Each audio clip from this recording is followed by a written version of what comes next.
Hello student. आज हम देखेंगे काव्यचार कर्ण का जीवन दर्शन। कवि है रामधारी सिंह दिनकर।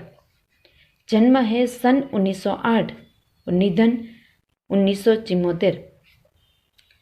हिंदी के सुप्रसिद्ध कवि रामधारी सिंह दिनकर का जन्म बिहार के मुंगेर जिले के सिमरिया नामक गांव में एक किसान परिवार में हुआ था। उन्होंने प्रारंभिक शिक्षा मुंगेर तथा उच्च शिक्षा पटना में प्राप्त की। पटना विश्वविद्यालय से स्नातक की उपाधि प्राप्त करके कुछ समय तक अध्यापन कार्य किया। वे भागलपुर विश्वविद्यालय के उपकुलपति और भारत सरकार की हिंदी सलाहकार समिति के अध्यक्ष भी रहे थे। दिनकर जी की एक सबसे बड़ी विशेषता है अपने देश और युग के प्रति जागरूकता। कवि ने तत्कालीन घटनाओं का खुलकर चित्रण किया है। उनकी वाणी में शक्ति है। उनकी कविता में शोषित और पीड़ित वर्ग की व्यथा और उससे मुक्ति का संघर्ष है। उर्वशी, रश्मिरथी, रेणुका, हुंकार, रसवंती, कुरुक्षेत्र उनकी काव्य कृतियां हैं। उर्वशी के लिए उन्होंने सन 1972 का ज्ञानपीठ पुरस्कार मिला था। ये था कवि परिचय। इस खंड काव्य में कर्ण की महानता का दर्शन हुआ है। कर्ण कुंती का पुत्र था। पांडवों में वह ज्येष्ठ भी था और श्रेष्ठ भी था। उसकी मित्रता दुर्योधन से हुई। अन्याय और अपमान से भरे कर्ण के जीवन में दुर्योधन ने सदा उसका साथ दिया। कर्ण दुर्योधन के इस उपकार को कभी नहीं भूल सका। कर्ण कुशल योद्धा था। महाभारत युद्ध से पहले श्री कृष्ण ने उसे पांडवों के पक्ष में लाने का प्रयत्न किया। उन्होंने उसे राज्य देने का प्रलोभन दिया, परंतु कर्ण ने दुर्योधन का साथ छोड़ने से इनकार कर दिया। अब हम देखेंगे इस कविता का सार। कर्ण दानी है। उसे सांसारिक सुखों की परवाह नहीं है। उसकी यही इच्छा है कि वह गरीबों को सदा दान देता रहे। कर्ण राज्य को तुच्छ और क्षणभंगुर समझता है। राजा बनकर मिलने वाले सुख भोग में उसकी रुचि नहीं है। उसके अनुसार धन का उपयोग तो परोपकार में करना चाहिए। कर्ण का आदर्श गरुड़ पक्षी है, जो महल में रहना पसंद नहीं करता, पहाड़ों पर ही रहता है। महलों के शिखर तो कबूतरों के घर होते हैं।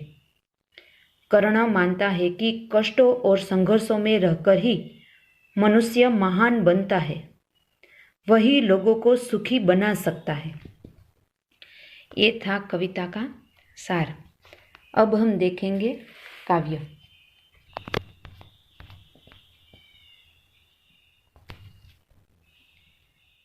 वैभव विलास की चाह नहीं, अपनी कोई परवाह नहीं। वैभव विलास यानी कि धन दौलत, चाह यानी कि इच्छा, चाह नहीं, अपनी कोई परवाह नहीं, परवाह यानी कि चिंता। बस यही चाहता हूँ, केवल दान की देव सरिता निर्मल। सरिता यानी कि नदी, निर्मल यानी कि स्वच्छ पवित्र। करतल से झरती रहे सदा। करतल यानी कि हथेली। निर्धनों को भरती रहे सदा। निर्धन यानी कि कंगाल, दरिद्र।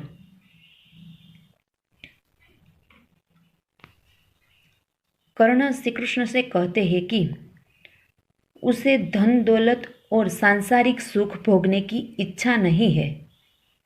वह अपने जीवन की परवाह नहीं करता।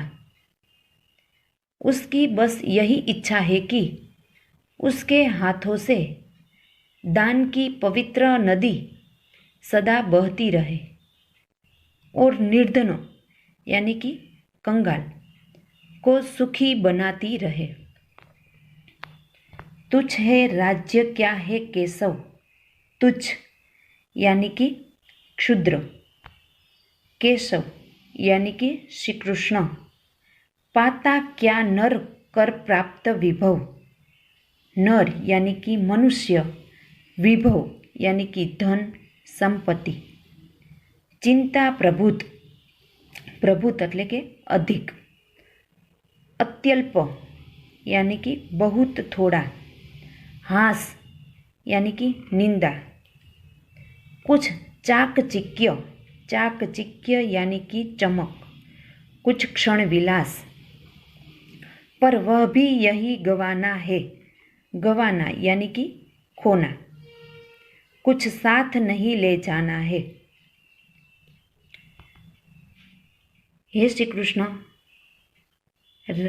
जिस राज्य का आप मुझे प्रलोभन दे रहे हैं वह तो बहुत तुच्छ यानी कि क्षुद्र है। वैभव पाकर मनुष्य को क्या मिलता है? वैभव पाकर उसे ढेर सारी चिंताएं और नाम मात्र की हंसी खुशी मिलती है। थोड़ी बहुत चमक दमक और थोड़े समय के लिए सुख भोग मिल जाता है, पर ये सारी चीज़ें उसे न यहीं छोड़ देनी पड़ती है और खाली हाथ ही यहाँ से जाना पड़ता है।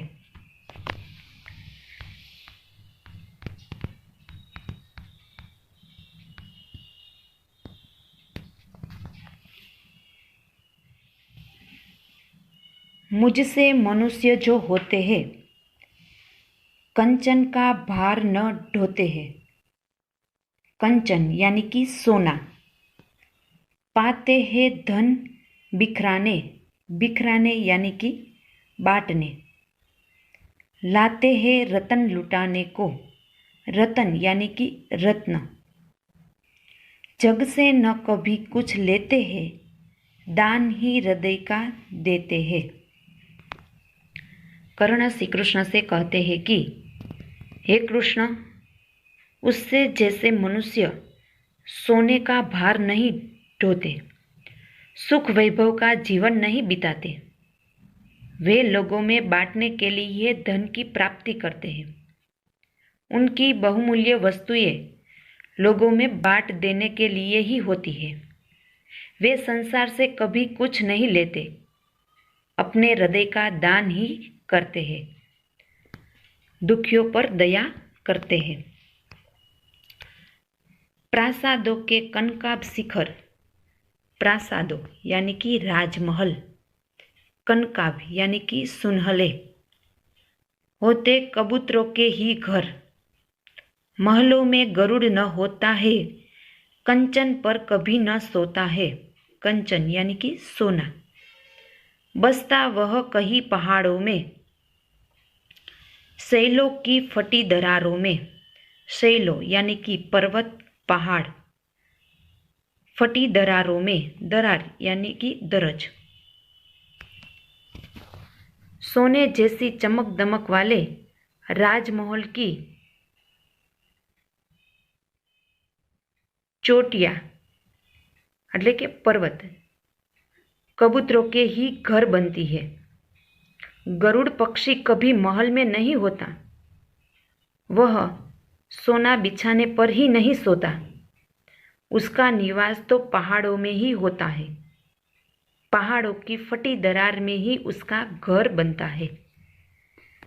अब हम आगे की पंक्ति अगले वीडियो में देखेंगे। Thank you.